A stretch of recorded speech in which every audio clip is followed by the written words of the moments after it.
Hello, welcome to Better Minneapolis. Today I'm here with Eric Roper, a columnist for the Minnesota Star Tribune. Thanks for having me, Terry. Yeah. Would you like to introduce yourself? Tell a little bit about your background? Sure. So I grew up in New York City and went to college in D.C., and that was how I linked up with the Star Tribune. I was an intern in the D.C. bureau in 2009. Never left. I've been with the Star Tribune for 16 years now.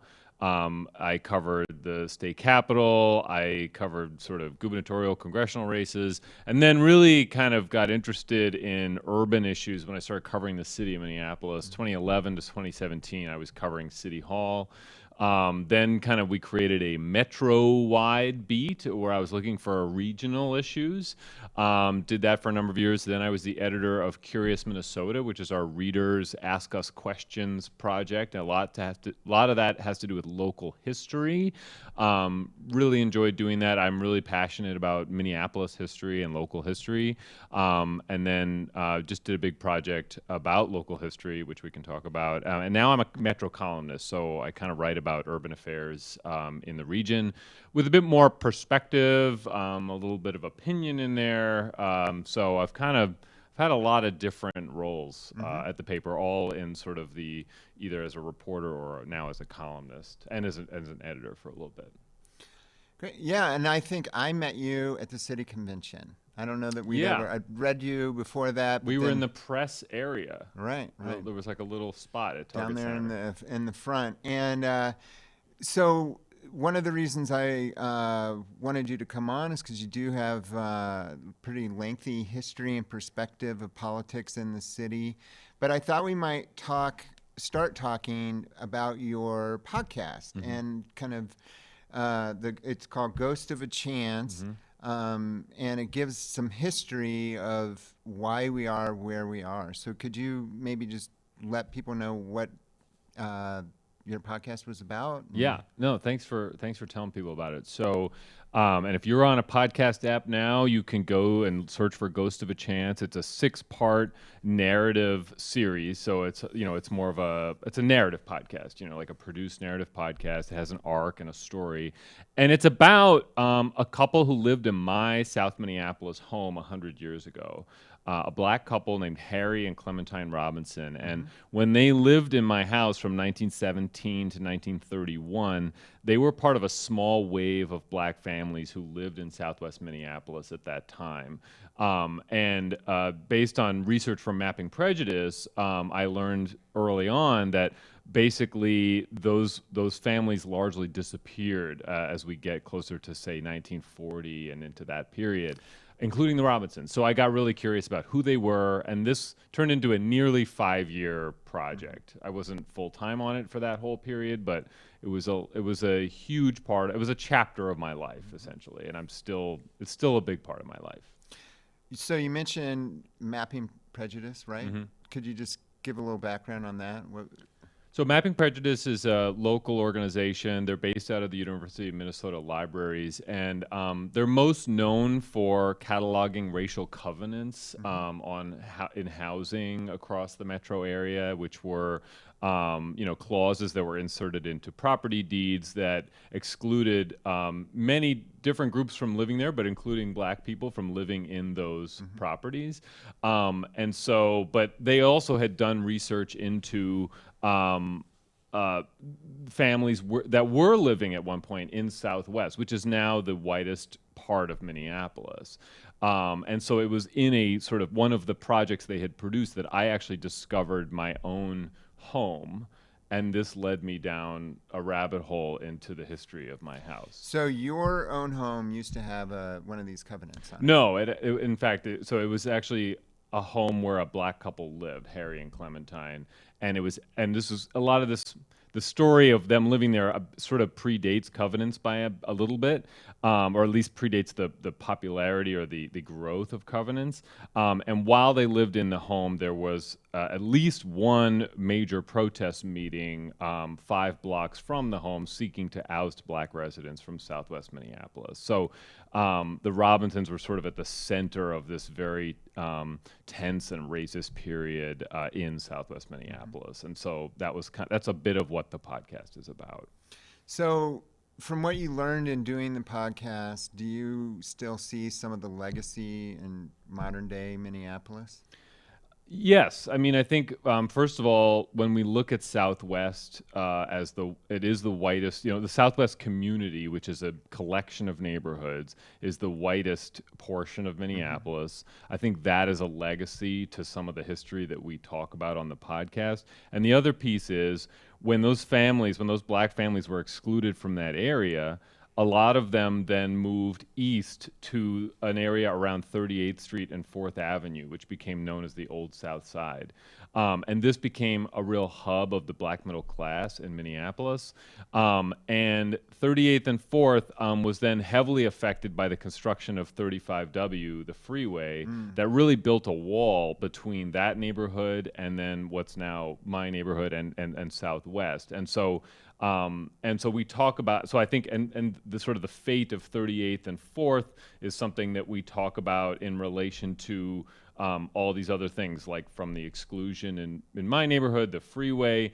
We try to sort of connect the dots in this one larger story. And frankly, I learned a lot as I was working on this. And that's kind of the way it's structured, is that you're coming along for the reporting journey as we understand more about the history and dig into archives and records, both about the Robinsons, but then also trying to build the context of the world that they were living in at that time. And, it's worth really emphasizing that this isn't just about housing discrimination. I think the thing that actually stood out to me is how rampant employment discrimination was in Minneapolis against black residents.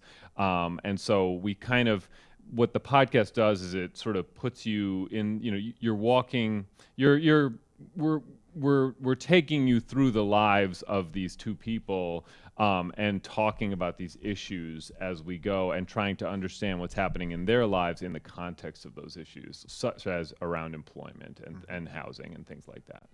So it's still definitely relevant, I think. In fact, the Star Tribune just had an article today about voter turnout in the Southwest and how it is one of the largest homeowner areas, but also it has some of the highest voter turnout in the city, and so it can really drive who ends up winning the election. Yeah, right? I mean, there was a very good article by my colleagues Susan Dew and Jeff Hargarden, and I think it really kind of that's a topic that when we talk about elections, that Southwest area is often a big part. Yeah, the turnout is huge, and I think that it's so I recommend people go and read that article. Yeah, it was good. So the area you're talking about there at 38th and 4th, that Sabathani is there, which is a well-known institution. They now have that co-op there, and which used to be the Bryant Junior High School. Or the Sabathani used to be the junior high school over there. Okay. Yeah, that was where Prince went to junior high school. Oh, you're kidding! I did not know that.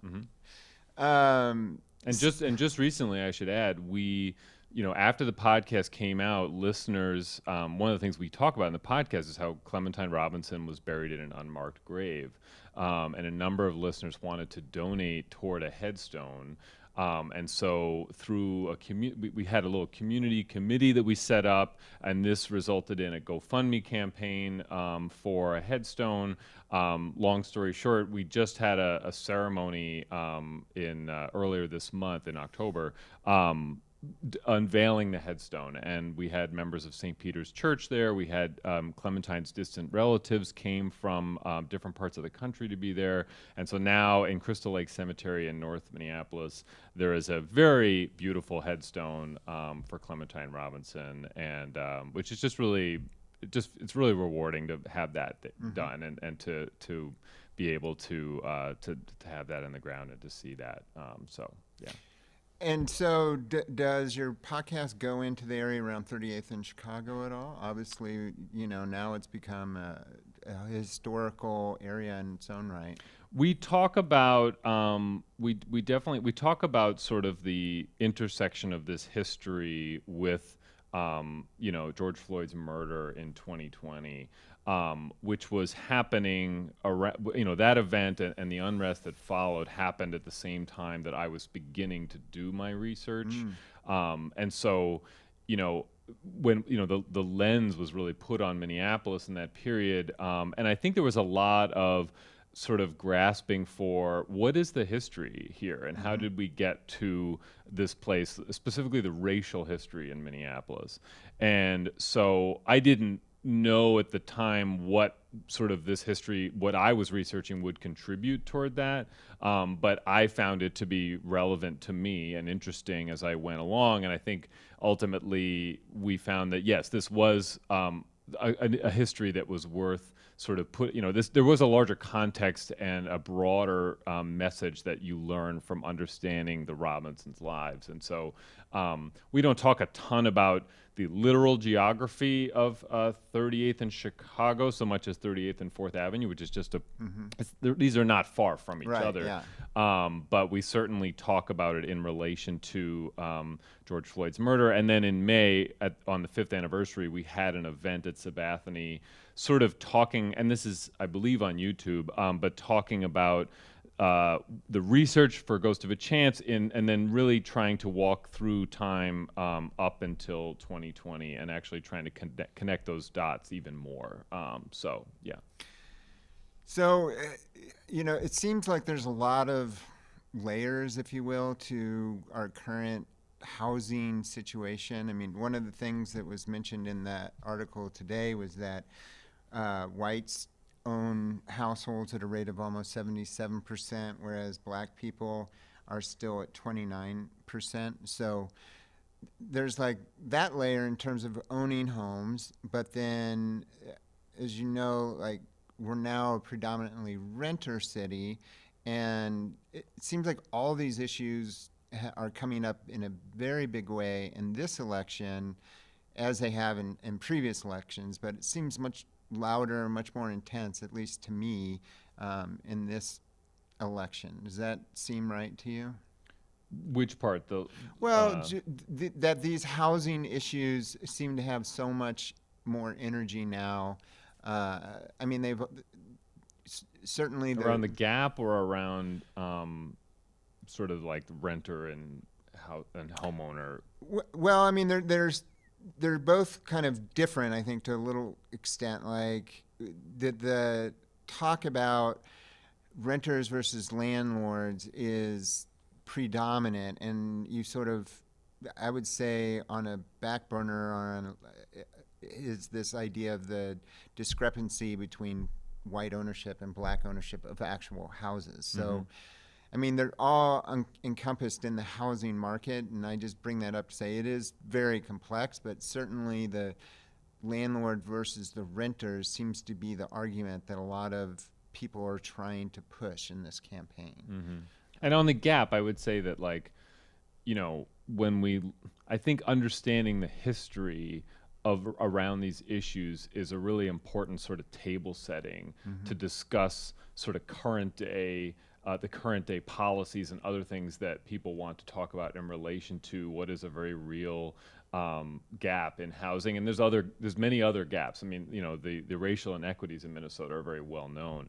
And so, I think understanding the history is a really important part of that. On the sort of renter and homeowner divide, I mean, I think that, we, at some point in the last 10 to 15 years, became a majority renter city. And so I think that there is more, perhaps, I think renter issues are probably, they're more in the forefront than they were. And it's hard to sort of, I think there's a lot of issues playing out in this campaign, but certainly, especially if we look at if we look at the Democratic Socialist side, just to take one sort of side or extreme of this, renters are a big part of who they are trying to reach. Renters and workers, I would say, like blue collar workers.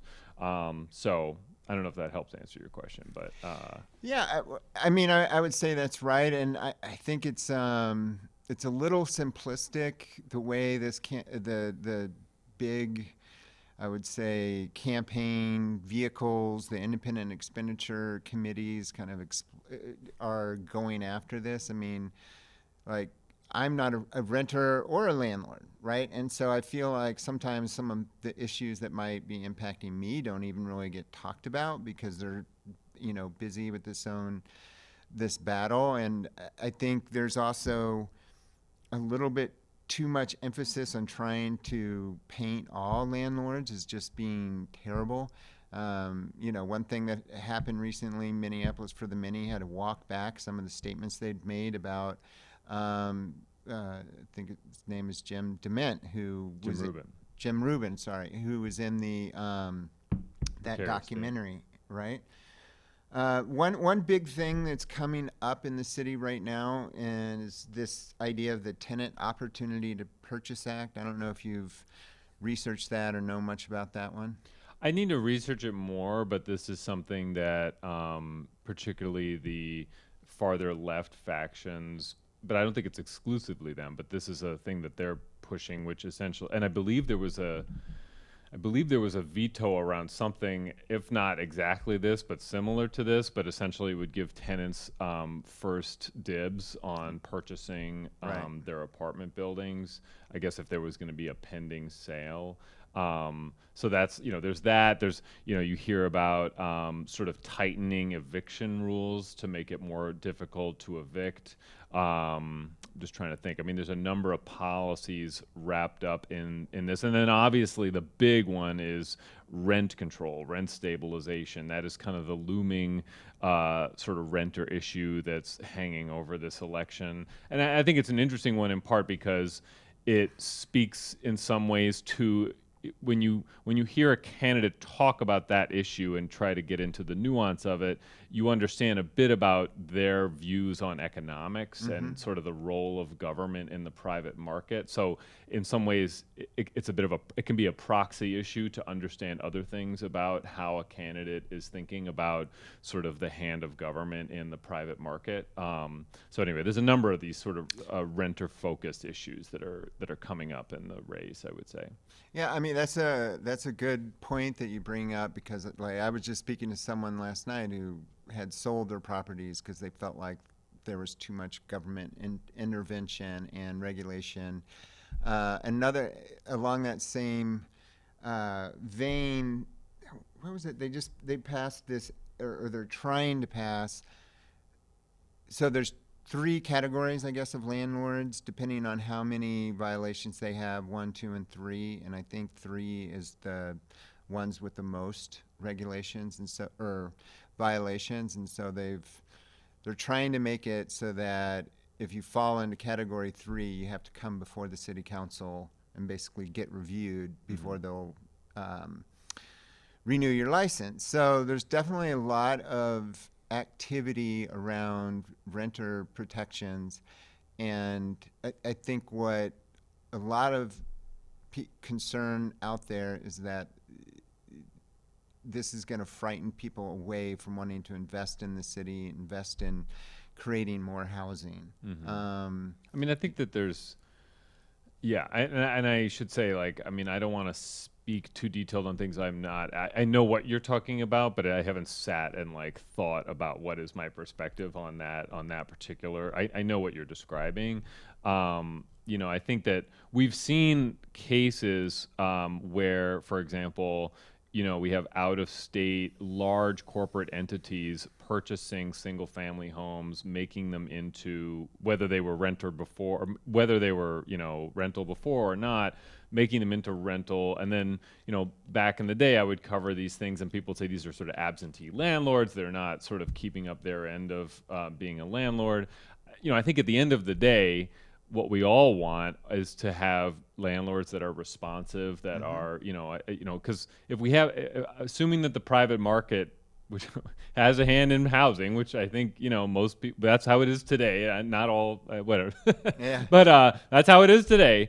There's going to have to be, we want to make sure that people, that they're sort of good actors. But on the same token, there's always, I think there's always sort of there's always risk of overreach in some regulatory areas. Particularly, one thing I talk a lot about, or I guess maybe I talk and I don't write enough about this issue, is that I think in our region, our region is very fragmented.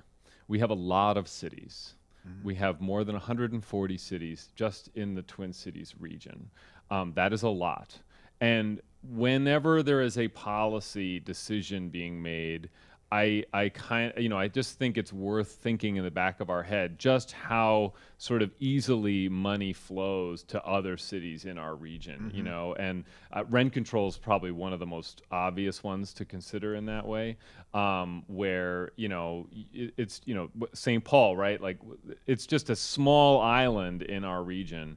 We have a regional government, but they don't really, they have very specific things that they do. Are you referring to the Met Council? The Met Council, right. Yeah. They have very sort of specific things that they do, and that's a whole conversation about kind of how the Met Council operates and what a future vision of the Met Council could be. But anyway, I don't know where I'm going with this. That's a good topic for the Star Tribune to cover. Yeah, too. no, I mean, I want to write more columns about the Met Council, to be Yeah. honest, because I have a lot that's been sort of brewing in my head about that. One of the trickiest things about being a columnist is that there's a lot of rumination I feel like I'm doing at any given moment about like, well, that's an interesting topic, but like, what is it that I want to say about that issue?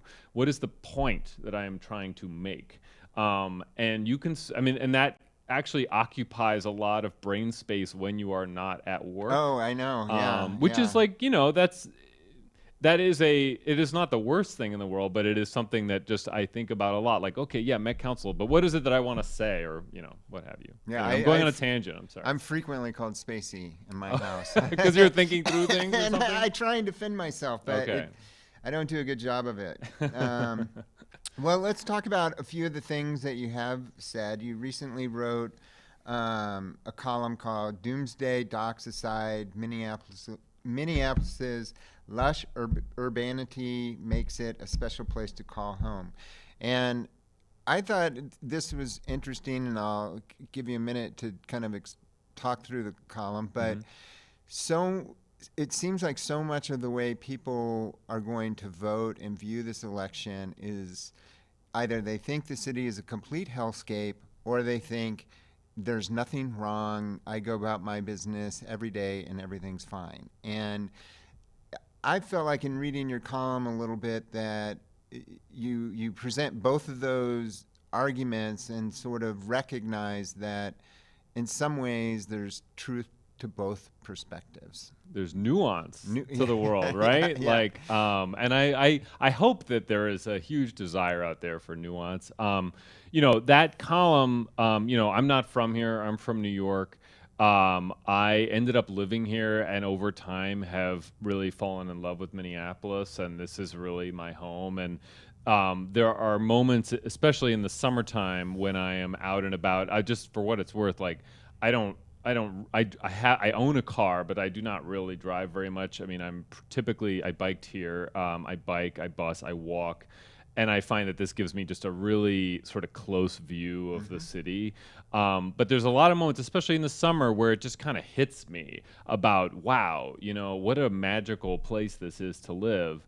And I kind of go through them in the story. And it's a sort of a strange column, but maybe I should do more of them because it's kind of it's a bit of personal reflection about very mundane things that occurred to me over the course of the summer. And I felt like, and it was bubbling up because it wasn't just, there was this documentary that came out, but there was just a lot of other bad news that was washing over the city. And I wanted to, it's not just people in Minneapolis who have sort of these divergent views. I would say the entire region, if you go to I was in an exurb the other night and people were sort of, there was like this implicit, like, oh, you live there. Are you okay? Yeah, are you okay? Right? Do you need an escort home? Yeah.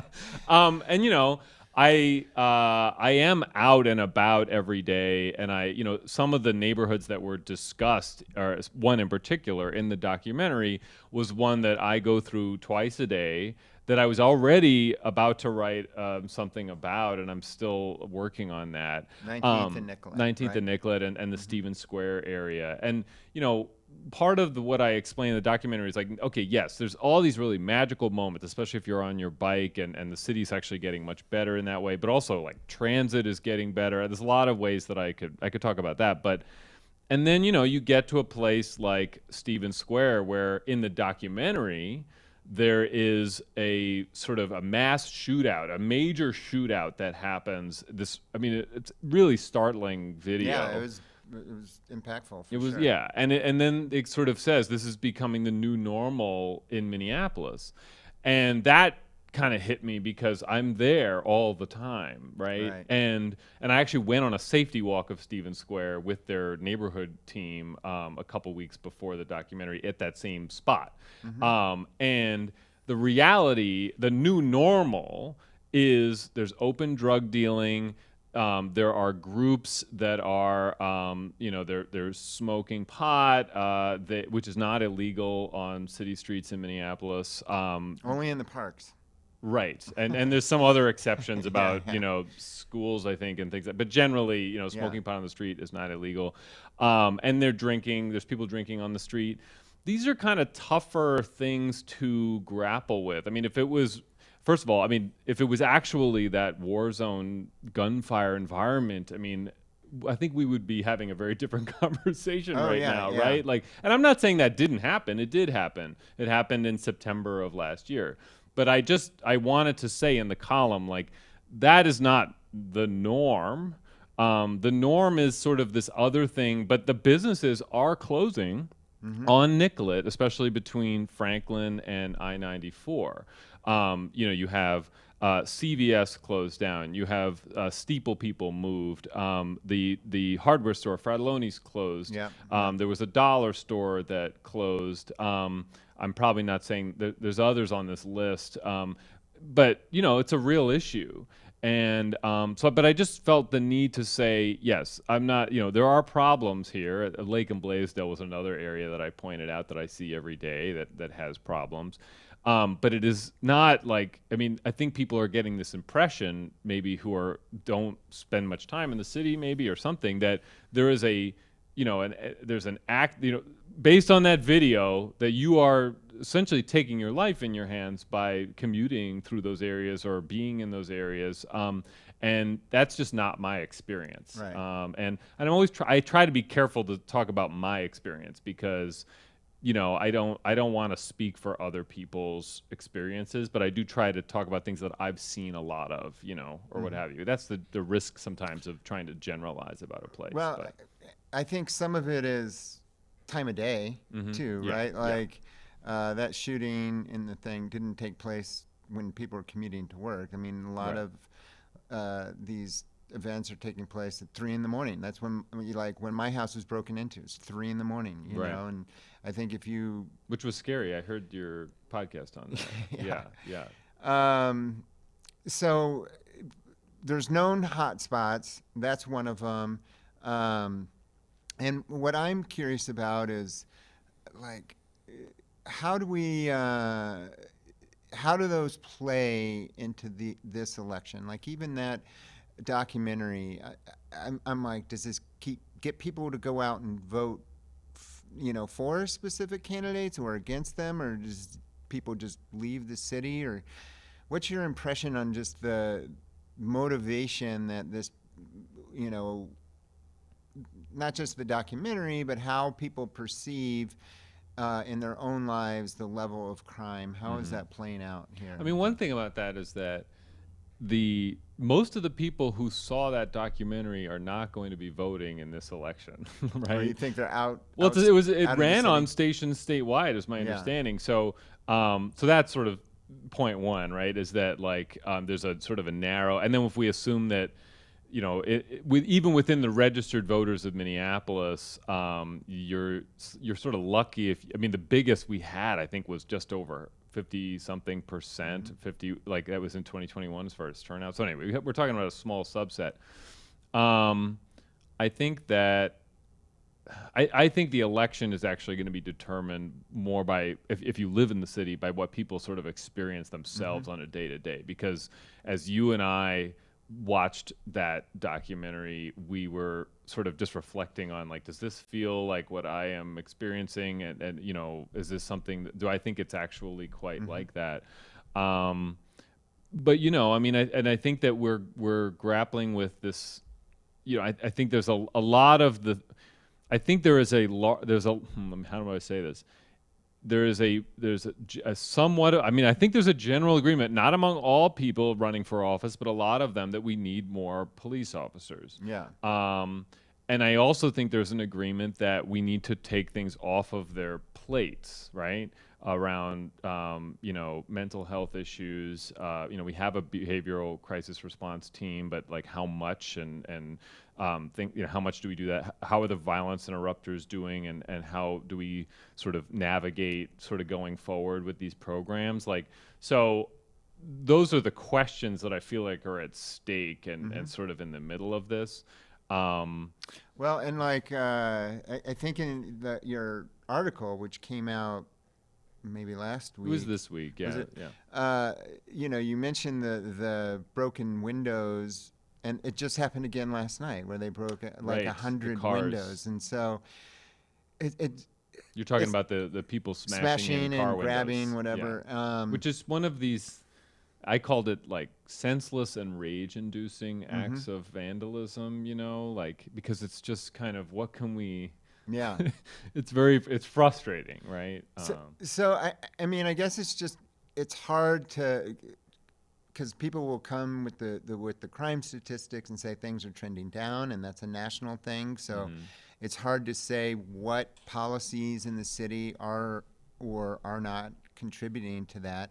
But the actual experience that people have in the city, especially if you have your windows broken in your car, or you're cleaning up a mess in front of your shop every day, or your garage is getting broken into, like, it doesn't feel that the trend is going down, right? Well, and that's why I think it's, like, first of all, I think it's really worth emphasizing the sort of unprecedented potency of modern street drugs. I mean, I just think it's hard to detach from some of what we're seeing in the world. I'm not ascribing it to all of what we're describing here, but certainly when I am at Lake and Blaisdell on my bike, and I kind of get a daily, sort of twice daily actually, glimpse of sort of what is essentially a very open drug use zone. It's just very clear that there's a real addiction problem out there, and it's playing into lots of things. And then we historically, if we go, this is not a new problem, but Minnesota is underinvesting in mental health care as well. And so there's a lot of like kind of larger issues than sort of something that, then saying, okay, what's the acute problem today, and what is the police department going to handle today, right? I've lost my train of thought to your question. Well, I think what you're trying to go at is, there's a lot of factors that contribute to crime in the city, and one of them are these highly addictive drugs. I mean, even on the way here, someone was like nodding out on my corner as I was going to get onto the highway, and you're just like, what, I struggle with what the city can do to stop that. And there's a county role here too, and then absolutely, and it's a matter. There's a lot of government collaboration that has to happen to solve some of these issues, I think, or assuming to try to solve them at least. So I mean, I think, and one thing I think when we talk about some of the themes of this election, I wrote about Ward 10 recently, which is sort of the uptown area. And one of the one of the themes in that race is that you have the opposing, you have Aisha Chugtai is the incumbent, and then her opponent Lydia Millard is really running on the idea that a more focus on public safety will help revive small business corridors. But obviously, you have to do this in a way that's responsible, and we know that sort of we're having a lot of really good, I think we're having healthy discussions around sort of the criminal justice system, and like how does that intersect with some of these things that we're trying to address, right? And I'm not an expert in that topic, so I just want to maybe leave it at that. But I think one theme in this election is like when we have a place like Uptown where maybe there's a sense that there's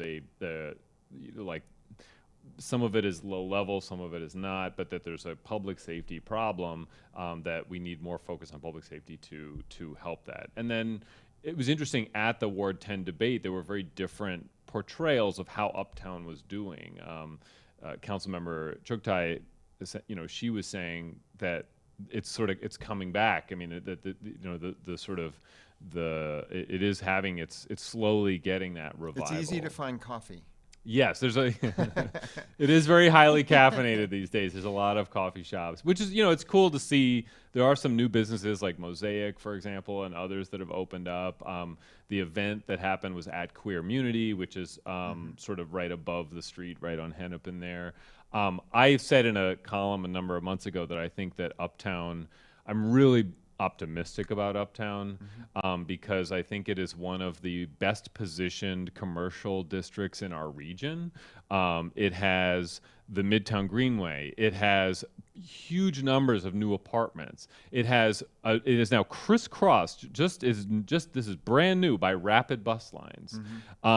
It has historic theaters.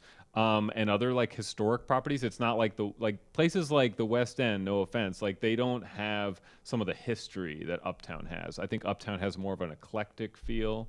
And so I'm really optimistic about Uptown, but it is going through a huge transition right now between sort of what was a very suburban, or let's say big retail, capital B, big retail era, to something that is going to be, I don't know exactly what it's going to be, but I think it's going to be more eclectic, smaller businesses, which could be very interesting. I think the city needs to kind of get its head around it a little bit more about what is the city's role in sort of nudging that along. But I am optimistic about it. Sorry, I went on another tangent. Do you think either of those two candidates is spelling out a good vision for Uptown? I mean, and I asked because one of the things that I've read was just like the demographic that might be going to Uptown has changed a little bit. Like, I think a lot of people have in their heads like how it was 20 years ago, like when the Uptown Diner existed and stuff. And well, that's closed down. It, like you said, it went through this big retail period with the Apple Store and these high-end places, and now that's ending. So I do wonder, like, what's that next thing going to be like that's going to attract families? I think I mean, do they put a daycare center there because everyone now has kids who used to go there? Do you feel like either of the candidates has really got a good grasp on what it could be? Or I guess I haven't heard enough from either of them about specifically what it could be. Here's sort of the dynamic. Well, first of all, on the kids piece, when I went to one of the Uptown Futures forums, the mayor brought up the indoor playground idea again, and he's talked about this in relation to downtown, and I'm kind of just wondering, like, if that's a big priority for the mayor, I don't know, like, what's the next step then, Like, I don't know. But that comes up, that question comes up. One thing I think is interesting is, particularly in relation to Uptown, you have the Uptown Association has been doing, they've been hosting meetings. They're trying to, and I'm going to get this slightly wrong, I think they're trying to create a business improvement district. Yeah, I think they're even having a meeting coming up. Do they? I should go. Yeah. I went to the one in April where they were talking about that. And when Lydia got up to ask the mayor a question, Lydia Millard, who's running for city council, the people in the room clapped for her. She got like an ovation, which sort of made, and this is where I pick up little details in my columning life. I'm like, well, that's interesting. The businesses really seem to support Lydia in the race, and that's a huge generalization, but that was just my observation. And then the Uptown Association is trying to draw, I think they said somewhere to like, I'm going to forget the exact number. Let's say it was around 30 businesses to come to Uptown at once, which is optimistic, but I credit their ambition. So there is like there's the businesses themselves are trying to sort of take the reins a bit. But the other aspect of that is that the woman who's the president of the Uptown Association also then started a PAC, We Love Minneapolis, that then took in a fair amount of money and then tried to sway the endorsing conventions in a number of races, council races and otherwise around the city. So it's almost like hard to de-link the politics from the sort of business discussion that's happening in Uptown, which I guess, if you, so in that way, like that movement is a bit at odds with the current incumbent, and I just wonder, like, does that hinder? Let's say that she wins re-election. Does that hinder sort of how that progresses down the line if there's a great antagonism between those two sides? Well, I don't know. yeah, I mean, And I'm not implying it's a two-way street, but at least on the business side, they're trying to get someone else elected into office. Right. So, I mean, Aisha did get up on that stage, and that was highly publicized, saying, fuck the mayor and all this stuff. So there's definitely some antagonism there. I can see it makes sense to me that the politics and the businesses are sort of married in that neighborhood because the decisions that the city council is making can have a direct impact on whether or not businesses can make it there. I mean, that's why my argument, I wrote a column about this, and I said I think that the Ward 10 race is a very interesting microcosm of the city political moment that we're in, because Councilmember Chugtai is a DSA endorsed candidate, so that kind of gets the democratic socialism conversation on that side, right? That's a big conversation we're having in the city. And then the other candidate is talking about public safety and small businesses, and so it just kind of sort of wrapped up a lot into one race. And so sometimes things just click in your head when you're at a thing, and it's like, yep, okay, I've got I understand. I can make a case of what this looks like to me. And I think you'd probably agree, of all the forums that we've attended, that was one of the high energy ones, right? Especially for a league forum, for a Yeah. League of Women Voters forum, because it's meant to be really, you're not addressing the other candidates, but they were addressing each other. I just mean, like, a lot of people showed up Yeah. who cared a lot about the neighborhood, which in some ways is very good. I mean, there's a lot of people, Uptown Association is a good example, who really want to see that area come back. Right. It was like a packed queer community. Yeah. And I guess I don't know if they weren't necessarily addressing each other. Maybe they were, but they were certainly talking about each other to us, which was different sometimes. I mean, sometimes you get little pieces of that in a League of Women Voters forum, but that was sort of a bit more than I was used to. Like this past week, I went to the Ward 2 forum, and it was... Which I was going to go to, and then I didn't. I don't know. I didn't. But okay. Well, I should have part gone. of the reason I went, that's between Shelley Medore, is former legislator, is challenging Robin Wansley. Robin Wansley, and then there's this other student who's in there too, whose name escapes me. Okay. Which I was surprised when I showed up to see him on stage. I was like, why is this guy on stage, And oh, there's a third candidate running. But he actually, I kind of held his own. So that surprised me. But what I was also surprising about that convention, and it was a rainy night. The forum, you mean? That forum. There weren't really many people there. And I thought there would be a lot of students there interested, and it really made me think, I don't know, are students interested in this election? Are they really going to show up? Are this idea of putting a publicly owned grocery store in the neighborhood, is it motivational? It really made me wonder if that was the case. But where was it held? it was on the university campus. Okay. So it was on campus. Yeah. Yeah. Yeah. So I thought for sure It was there'd at be- Kaufman, right? Or Kaufman Memorial. Or Kaufman. Yes. Okay. All right. And again, I just thought there would be more of a crowd than there was when I compare it to like Ward 10, where every seat was taken up. It was Yeah, very... that's interesting. Yeah. Okay. So I wasn't there, so that's a good point. Because Ward 10 was a packed house. Yeah. Like when I sat down, it wasn't, and then when I got up to use the bathroom, I was just like, wow, okay, this place really filled out. So yeah, it was so maybe, but Ward 10, I would say, is one of the more competitive races in the city. Yeah, right you, now. in your column, you said you didn't want to try and call it. I mean, Well, because there's a lot of yeah, lawn signs that say Lydia Millard, but it's a majority renter. I think it's mostly renters who live in Ward 10, and so you can't really base it on lawn signs. But you see, and then you have businesses that seemingly there's support for Lydia Millard, but businesses, unless they live there, they don't really vote, and so it's hard to, these city council races. Councilmember Chuktai won her last race with 3,800 votes. So we're not talking about huge numbers here, right. right? I think. Do you think there's going to be bigger turnout this time around? I mean, We're living in it. We're in the moment. I'm trying to gen it up. I'm trying to Uh, get people. It's so hard when you sort of, this is something you think about a lot, and you kind of, maybe you even have your bubble of people who are also thinking about it a lot. I think it's really hard to say. So 2021 was a real high watermark for me. And partly that was because they had the Or was it two referendums or more? Anyway, there was, yeah, I think it was the rent control one, and then the strong.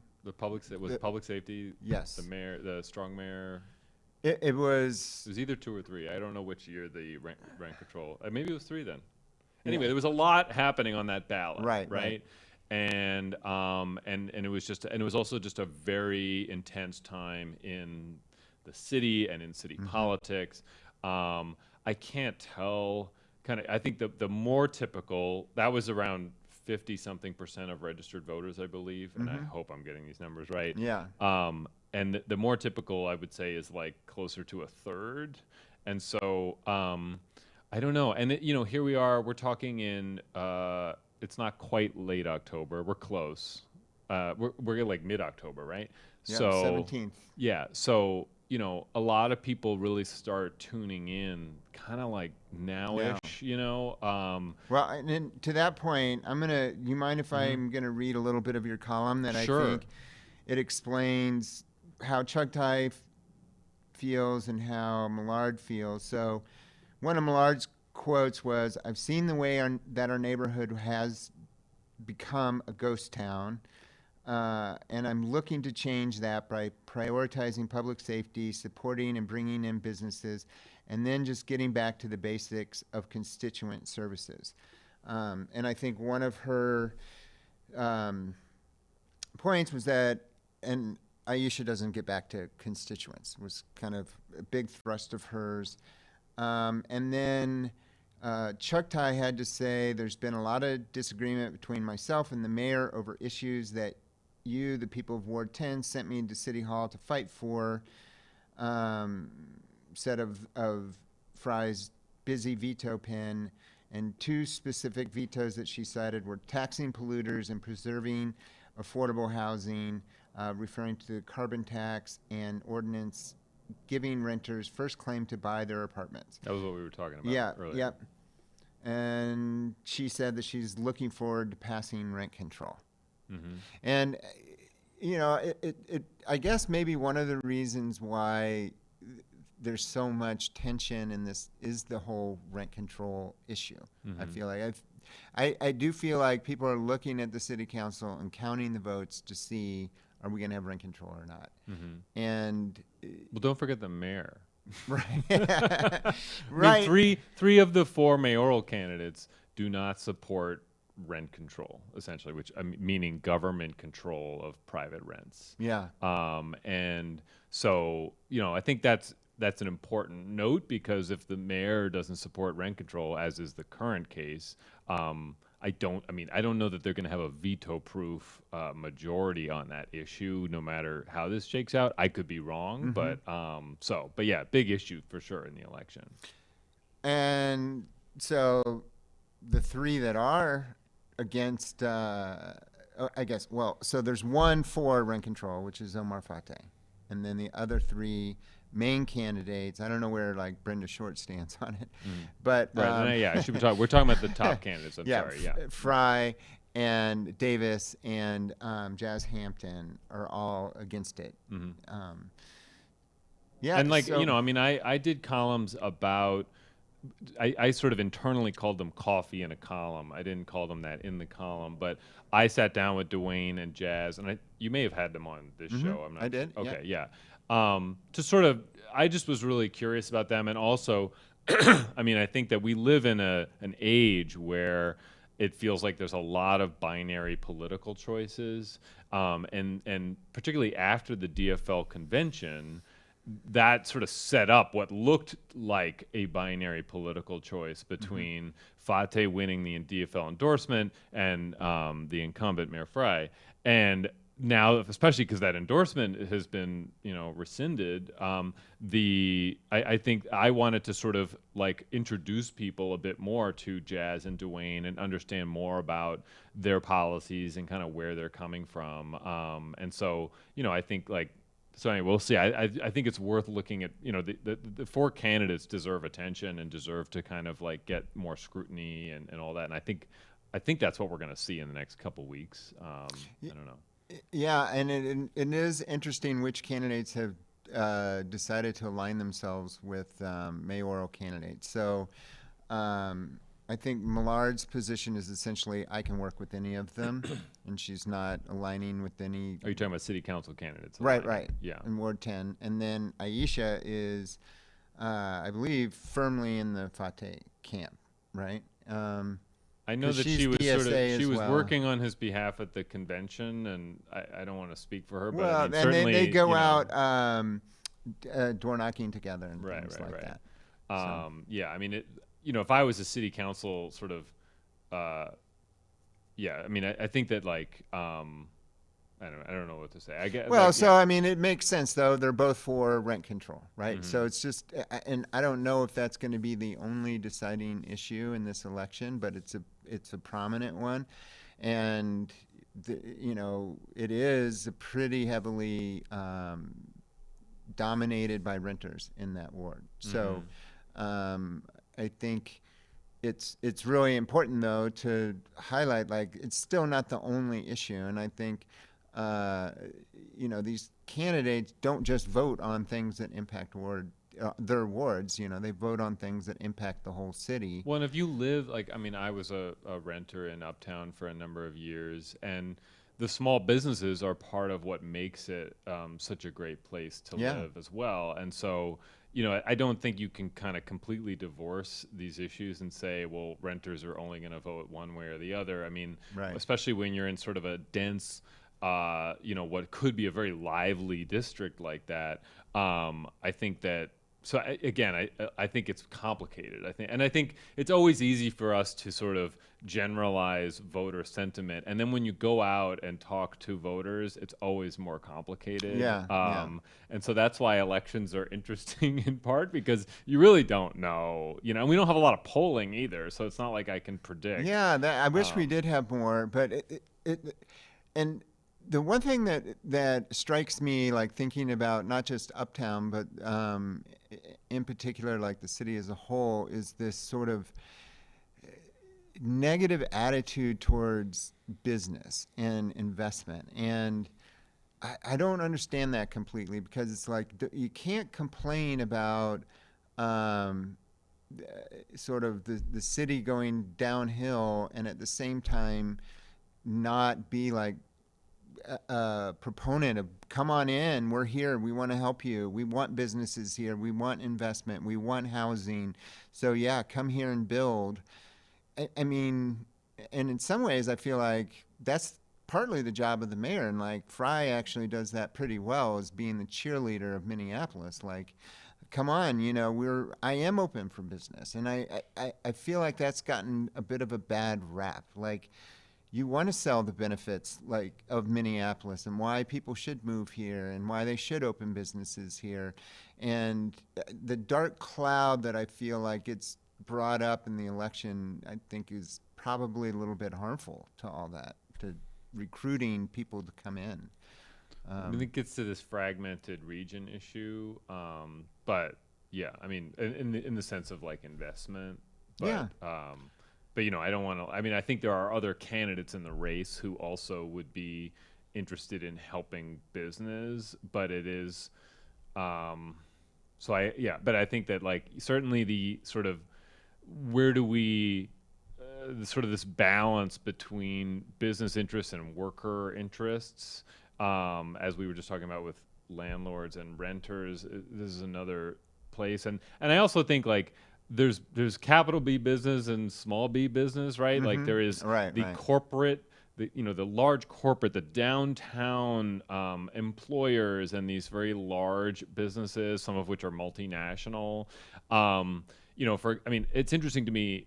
First of all, like we have the downtown councils pulling out of Holidazzle and Aquatennial. Yep. I worry about sort of the withdrawal from civic sort of participation. And in some why ways. is that? Do you know kind of their logic? Well, those events have been struggling for a long time. I mean, I was actually just thinking about this yesterday. Back when it was like 2014. I mean, we've been talking about the slow kind of like trimming of those events for quite a while, which is too bad just because I like the idea of us having citywide celebrations where we can all come together, and regardless of like sort of who is funding them, although I think it's tough for the government to sort of be the like driver of those things because there's just not enough funds.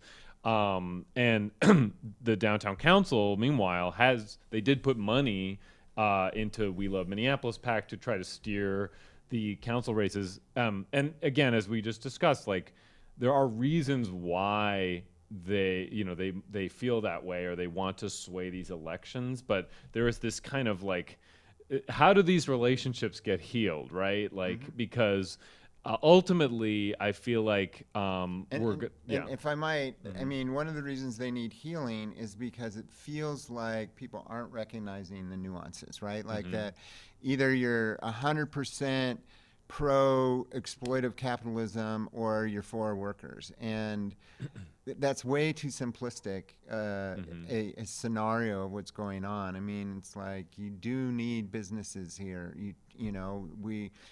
There is still private enterprise, and people still want private enterprise, right? I mean, but then, of course, there's other areas where, we count on the public sector, public transportation being one. It would, possibly in the future, childcare might be one, some sort of public.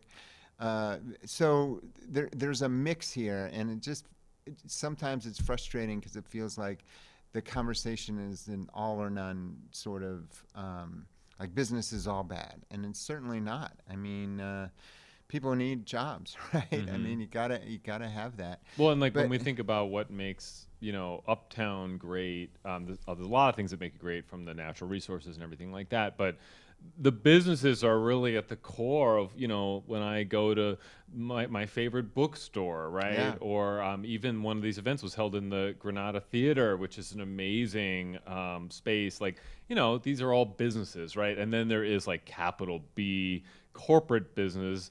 Sometimes that's the nuance too, is like, what are we talking about when we talk about business? Not that there should be sort of like, I'm just saying, like. Well, there are tiers, right? Even when they introduced the minimum wage of $15 an hour, and there's some candidates that want to take it up to 20 now.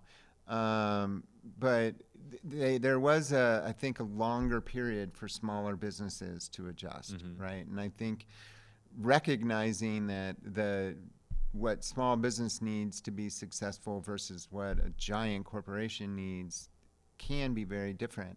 I mean, I'll take this is like a slight tangent, but think about Nicollet Mall, for example, which I think is a really important. Okay, let me envision the concrete.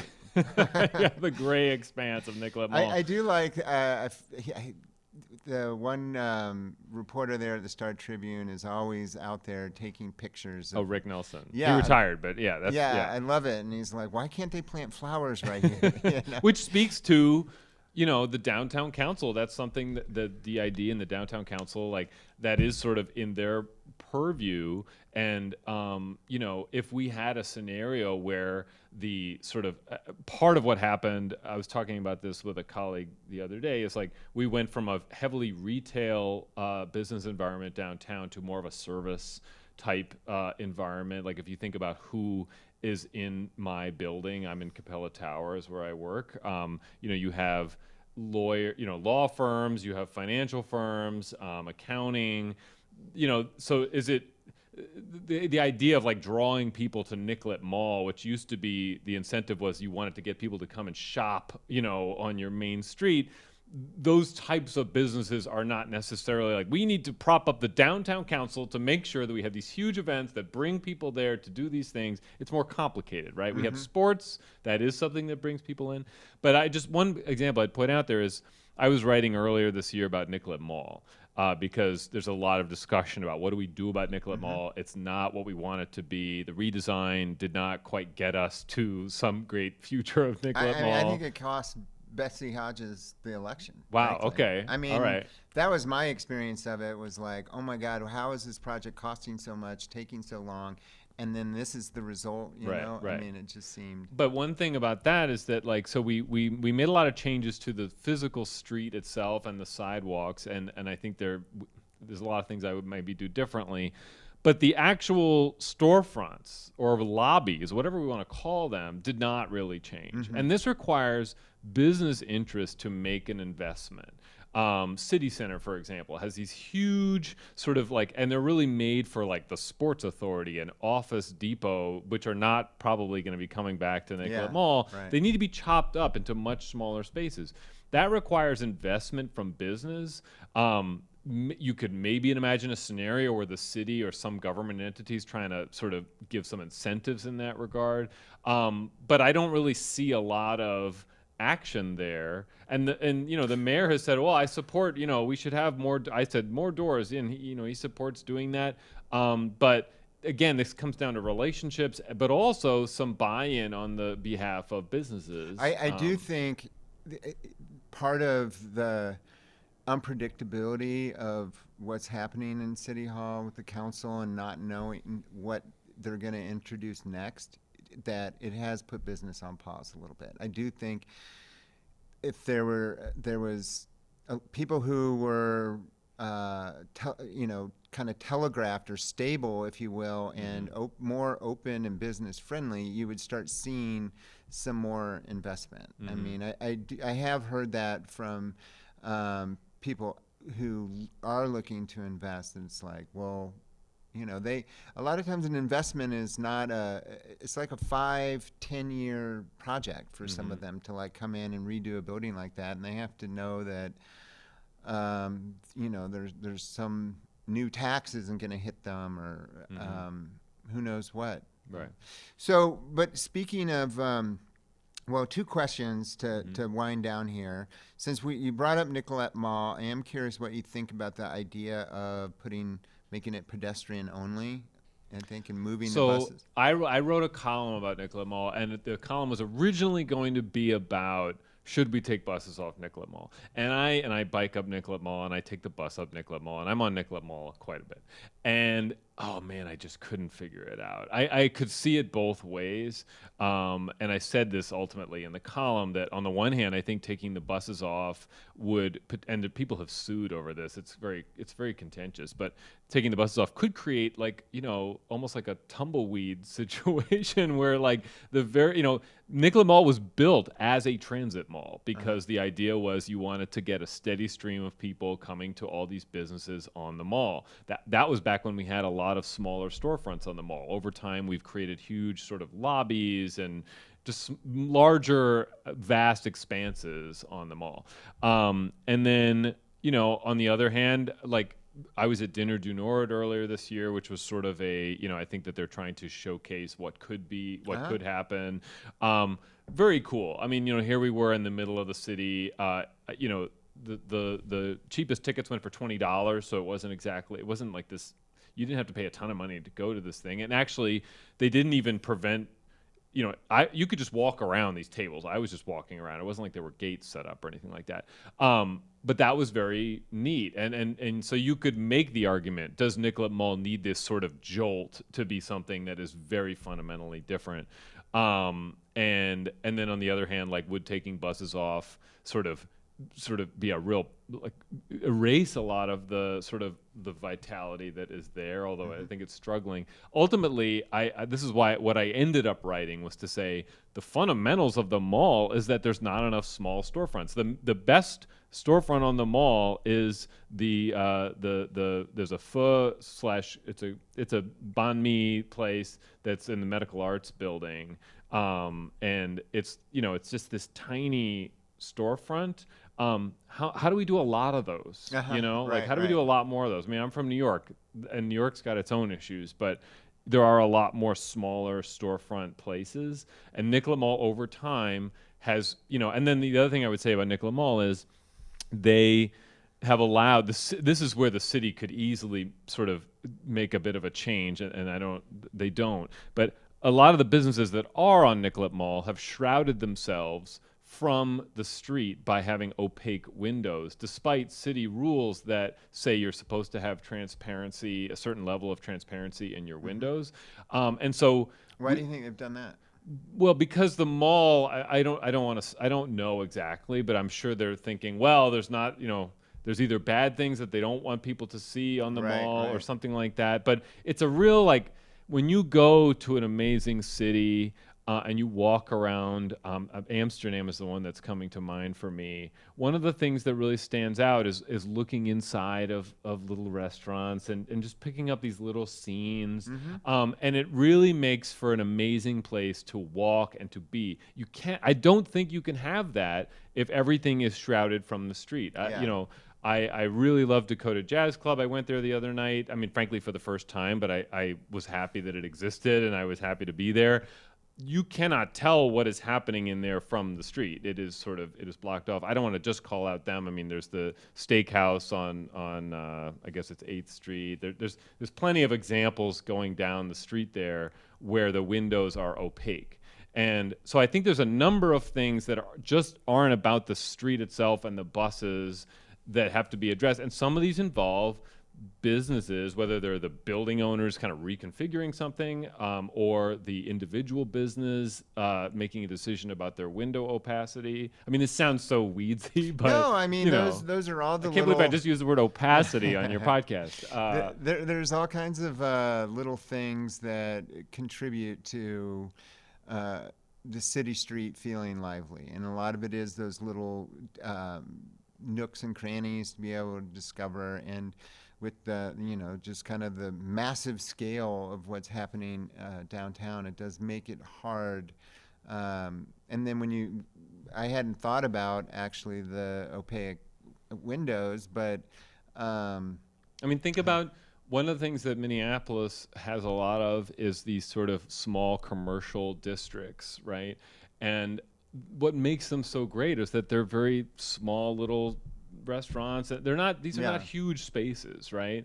And over time in downtown, I think we've kind of moved in the big direction, right? Yeah.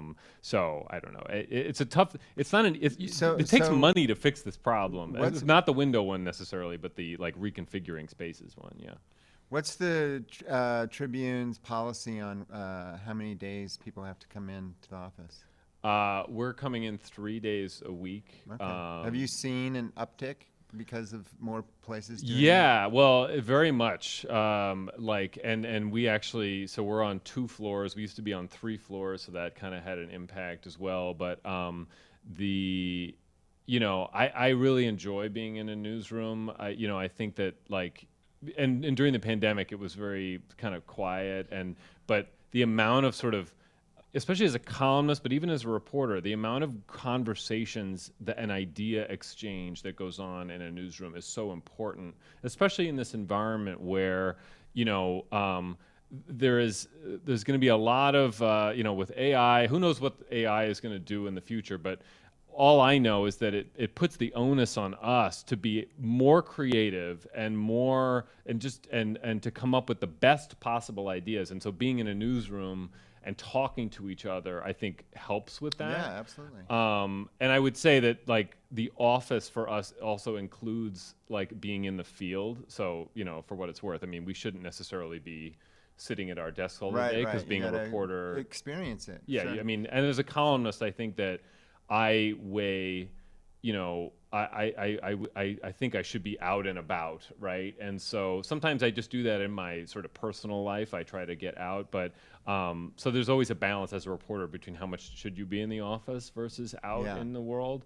But so it's lively, especially 3 days a week. It's pretty lively, but. And then like today I was working at home, so there's sort of there's a balance there, but So one other, I guess, Mhm. final question I want to wind up with is you just went to the Ward 7 convention last Mhm. night. Like, how would you compare forum? How would you compare that forum, that race, to the forum of Ward 10 and that race? It seems like there are some very different issues, right? Like Ward 10, there's a lot more concern about, how do we, I guess, get a handle on the crime and attract businesses. Whereas I don't know if it's the same for Ward 7, but it's And Ward also 7 got, includes like part of that, like that Hennepin strip coming into Uptown a little bit too, but just a bit. yeah, and there are some of downtown is in Ward 7 there. So Yeah, like half of downtown. yeah, Um, I was thinking about.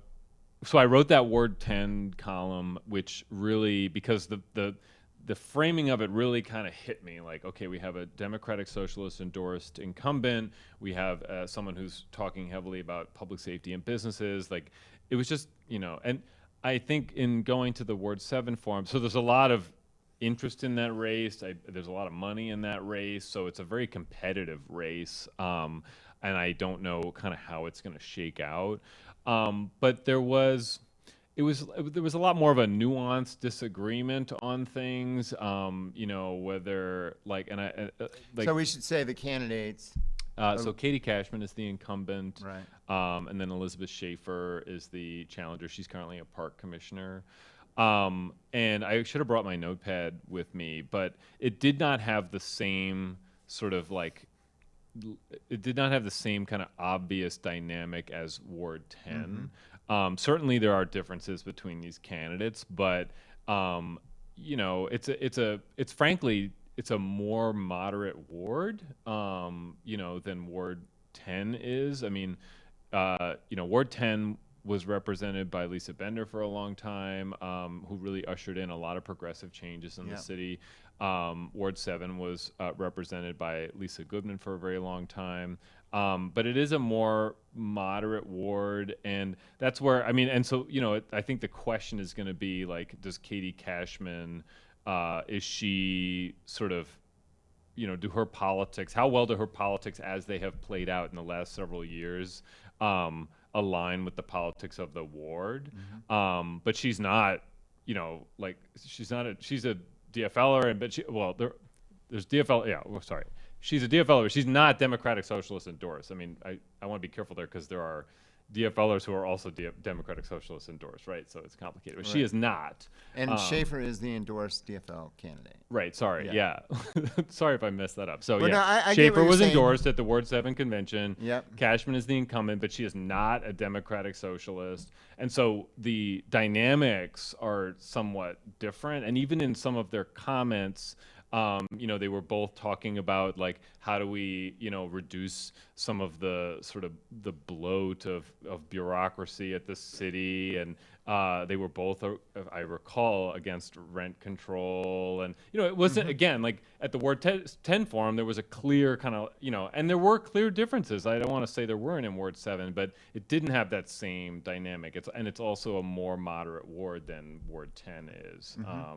So I don't know, it didn't sort of hit me in the same way as far as, like, okay, what is there to say about it, or what is the larger thing that it speaks to? I think one thing I try to do as a columnist is find, okay, here's an issue. Does this tie into some larger point that I want to make? Like, I'm thinking there's a historic property around here that there was a debate about its demolition recently, and the demolition was denied. And I'm thinking about, how can I put this into a larger context, or, like, what is the larger thing I want to make about it? That's a tangent. Why did I go on a tangent? But well, in that case, I would say, that could lead to questions of, like, whether it's demolishing a stadium or a building. It's kind of like, you have to wonder, like, well, okay, what's progress is happening here? Where are we going? What's the vision of the future? Are they going to build a giant tower, or are they going to build something that's in this case, it was one of these it's demolition by neglect is the words that get used a lot. And I've written many stories about demolition by neglect, which is that people allow something to get to a point where they then argue that it's unsalvageable. But anyway, now we went on a total tangent, so I'm sorry about that. So, well, that kind of takes us back to history. It's a good point to wind up with. What do you see anything different in terms of just the issues now in this election versus, say, well, 2021 wasn't that long ago, but say 2017. I covered 2013. If you want. All right, go back to 2013. 20 plus years. I mean, are we still talking about the exact same issues, or have things changed? I think to some degree, sorry. So if you think of like 2013 and that period, there are some issues that I think we've sort of moved on from because we resolved them. Like bike lanes, I know people want to still have some arguments about that, but bike lanes basically they're happening, right? Like I ride them all the time, and density was a big sort of tension at that time, and density sort of prevailed to some degree, I would say. I mean, especially with the 2040 plan that then came afterwards. Back in 2013, we were talking to candidates about whether we should have a streetcar on Nicollet and Central. Because that was a big issue that we were talking about. It was a very ascendant time in the city. Investment was coming in. We were finally turning around what had been decades of either population stagnation or population decline. There were certainly issues that were, tough issues that we were talking about as well. I think especially with the schools and achievement gap, I remember that being a big issue. The 2013 race, there were 35 candidates running. It was an open seat. It was the first sort of big before 2013 was ranked choice? It was the first. There had been, I think it was Ryback's first re-election was his third term re-election was the first ranked choice. I might have that wrong, but this was the first big ranked choice race, and 35 candidates. Wow, it was really, and then the Viking Stadium had just happened, or the vote had just happened. So in the council races, that was a huge thing. Yeah. So these are to some degree, these are very different issues than some of the things that we're talking about today. But today we have a different set of issues to confront, and I don't begrudge sort of how we're coming at that and what's forefront in the campaign. The one thing I have been thinking about is, is there room to talk about some sort of built environment vision things as well? Because when you're mayor, that you sort of sometimes you put out ideas about, what if we did this over here, right? And that hasn't really played into this race because we have a lot of really serious and tough topics to talk about. And do you, I mean, I know I was trying to wind things up, but do you feel like we can talk about them? I mean, I feel like one of the things that is hurting the city is you can't just float an idea or talk about things openly because people are just worried about getting attacked by the other side. And float an idea about, some new economic idea about, say, Nicollet Mall or whatever. I mean, as soon as you do it, there's just a whirlwind of controversy and attacks. And I think what happens in that environment is people, they stay pretty safe, right, and they don't put out ideas like, what if we did this, right. 'Cause so, I mean, okay, one thing I tell people, and maybe I think I'm right about this, is, our politics is broken in a lot of ways at the local level, the state level, the federal level. Like, we're seeing it all throughout our environment right now. I think that it's going to get fixed first at a local level. I feel like a lot of what this current election is about relationships and how do we work together. I think, I don't know, I might be wrong, but it feels like at least there's more discussion of that than I remember in the past. Because we do need to be able to sort of talk to each other, and we do need to be able to have sort of a city hall where there is sort of a nuance and there is a give and take, right? And so, yeah, I mean, I think that and then talking about putting out ideas. I mean, I don't know. People seem to be putting out ideas. Are people not putting out ideas? Like, we have folks on the council putting out ideas a lot, and maybe some of them getting vetoed. And then there's things like, one that pops in my head is about how, like the mayor has talked about, well, what if we didn't have that parking ramp next to the post office, or if we sort of repurpose the post office or something like that. My complaint is like, okay, what's like the next step on those things? Because you have to, if you're going to propose something like that, especially if there's a lot of hurdles and it's owned by the federal government and they need the facility, like you kind of have to think through all the logistics.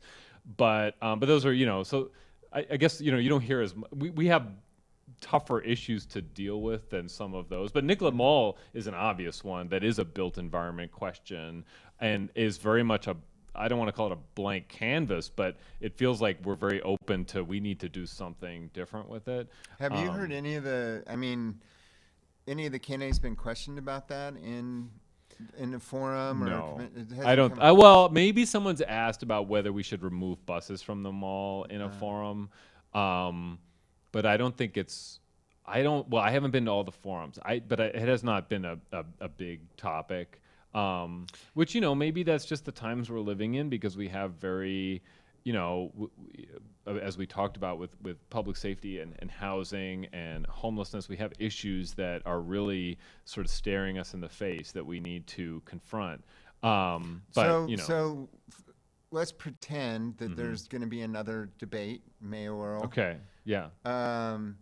I'm sure there are. It seems like there's these. I must say, I admire all these candidates because it is very hard to run for office, very hard to weather the criticism, and so I do appreciate that all of them are out there working so hard.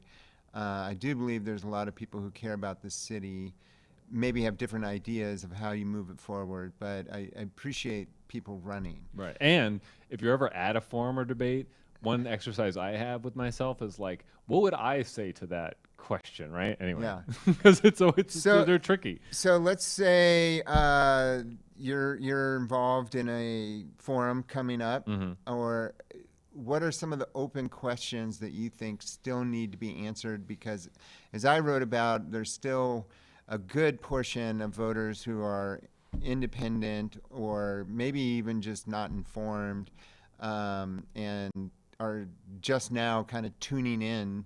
Even though we've been doing the day-to-day for a year, there's plenty of people who still don't know the candidates, still going to be checking on what their issues are. So what questions do you think still need to be answered by candidates? Yeah, so just for what it's worth, I was just checking because I think I could say this. So the Star Tribune we are going to be co-hosting a debate with Minnesota Public Radio. So that's the context. So there will be more questions to ask, right? But some things that stand out to me, like one thing, something we hear a lot on the campaign trail is that 47% of 911 calls could are candidates to be handled by some non-sworn response. I feel like we really need to dig into that more, and I'd like to write a column about it. I'm trying to figure that out, but that is something I want to talk more about. When I hear that, part of me is like, how many people are calling? That's a lot of calls. Like, there's that many people that have anyway, but I agree with you. It's a claim that comes up so often that I think we need to kind of let's dig into that claim. What's the outcome of those? But it's a question of, we have these alternate, and then I would say another question is around whether right now with the behavioral crisis response, that's being done through an outside contractor. Same thing with the violence interrupters. How much of that work happens through a third party versus within the city, right? Especially if there's questions around accountability and all that kind of stuff. with encampments and homelessness, I think we need to be really drilling down into the city county relationship and how let's talk specifics around like what does the county do, what does the city do, how are we going to work together, where does the city need to put more resources, are we already talking a lot or should we be talking more? I mean, all those types of questions. Let's see, what are we not talking about? I mean, and then I guess on transportation's kind of a bit of an issue. Do you think transportation's a big issue? Maybe it's not a big issue. I think it's an incredibly big one. Like I went to, obviously what's happening on Lindale has been. I've written about it. There's. You're talking about the proposal. The Hennepin County proposal for a shared use lane on Lindale. Yes. Right. Okay. Yeah. And the amount of people that show up, I mean, or even give comments. I mean, I think they had like 35,000 comments on their plan. I mean, it's crazy. I'm like, wow, people really care about transportation. And I think you could even ask a question about that Lindale plan, since the city, and I don't know if this is going to happen. It might happen pretty soon. They will have to give municipal consent on that, or at least give public comment on it. So transportation, I mean, like we are building bike lanes on almost all sort of major street reconstructions right now, and I think that I think that debate's kind of over. But like, are there nuances that people want to talk about in there? Again, I don't know what the question is per se, especially because the transit issues are another government agency, and I guess we could talk about Metro Transit. Can I give you some suggestions? Sure, yeah. I feel like there's not nearly enough talk about the budget. Sure. Right? And they're going through the process right now of reviewing it, and they'll be deciding on the final budget in December, right? And so I just find it interesting that it just never comes up. Well, on that point, like we talk about downtown and downtown building values. So now there's this question around like, how are we going to deal with the budget on a spending side, and then on the revenue side, how are there's this concept out there about a citywide income tax. We should probably get everybody on the record about the citywide income tax, and they'll say, well, it's being studied, and we should wait. Let's get more studying. When you say citywide, are you talking about the wealth tax, or something? Well, it's an income tax. I mean, there's a proposal, but I mean, it would only be on high earners. Yeah. I guess was that what we would call it, a wealth tax in that context? Well, I mean, it might be citywide, but it's only high earners. Yeah. Right. But I think it's worth probably. I think we should get everybody on the record probably talking about where do they come down on that issue, because I think it should even just be on principle. Like, okay, there's a study and we'll get into the specifics, but on principle, how do you feel about that? And I think partly what you may hear in the responses is about the fragmentation of our region. Maybe you'll hear that, maybe not. What are some other issues? And then the 2050 plan is coming up. And, I think there's, we had a huge debate around our 2040 plan. And there are still some things around the zoning code that are up for some discussion, particularly around, well, not particularly, but like one being kind of how easy is it to build a triplex in a neighborhood based on setback rules? I haven't seen hardly any. Well, and some of it has to do with just kind of the way it's set up. Like, I think it's challenging for them to be built based on setbacks and stuff. But then again, we have setbacks for a reason. Should we look into that more? I don't know. Is that a debate question? Maybe. Could be. I mean, you might, lose a few people. So they may fall asleep. Two other questions I would maybe say is like, and this was kind of a controversial thing about with ICE and the police chief, and I think all the candidates but Fry raised their hand that they thought that O'Hara should be penalized in some way.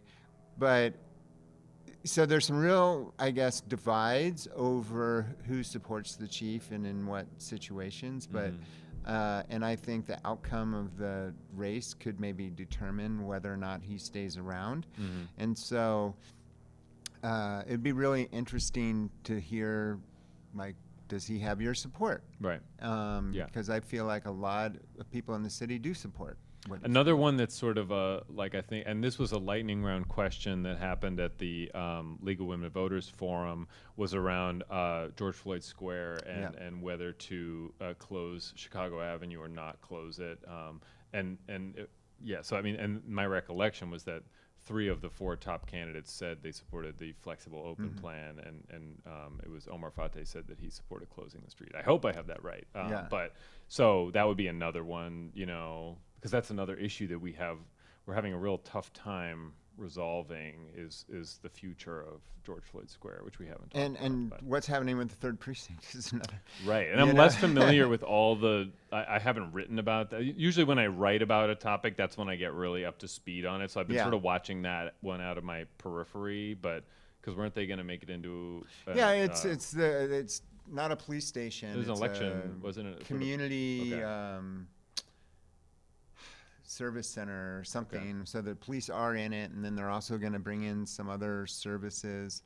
But the last one I would suggest, and I know I keep saying I'm going to let you go, is, and you sort of mentioned it earlier, that accountability piece between, and I would add on, not just between the city contracting with nonprofits, but also like,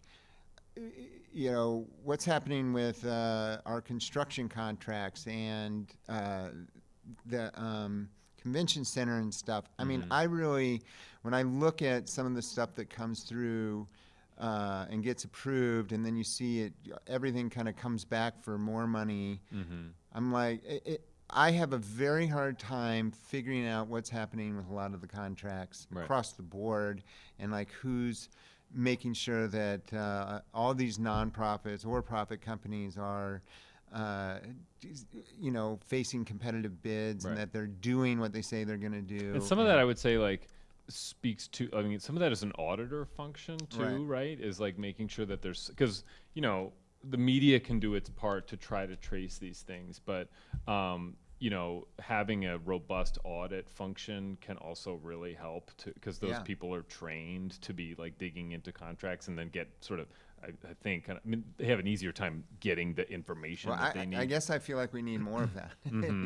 Yeah, right. So. I mean, I know that like when they split, when the city government evolved into the strong mayor system, and I don't know all the details of this, but auditing became a bigger kind of priority of the council. And the funny thing about my experience is that I covered the city from 2011 to 2017, and then I kind of went into this like other space, almost like this hibernation, and now I'm back, and I'm like, oh, there's like a more robust auditing thing happening, and I'm just sort of waking up to a lot of things that are, because back when I was covering it, there was the audit function was sort of a very, they were having trouble getting enough funding. There's always maybe this is the sort of issue, is that there's always a bit of a struggle to keep funding on those things because they feel like, it's not as important, but it is important. At the state level, look at what the legislative auditor does and the reports that they put out that are very useful to understanding how state government works and where things are not going well. Because you need that, right? Yeah, I mean, hopefully you'll come back and maybe we can even some point talk about the state. That might not happen for a while, but it's less my expertise. Yeah. I don't know. But yeah, sure. I don't know. Or maybe even before the election or after the election, you can come back and we can talk about what's happened. Especially after the election. I mean, I think we're going to be, the after election period, we're going to be trying to digest what happened. And I think we're all really into this, and people are just now tuning in, and we'll know kind of like where is the city electorate right now, So yeah, it's the best poll out there, right? Yeah, totally. Well, thank you so much. Yeah, thanks for having me.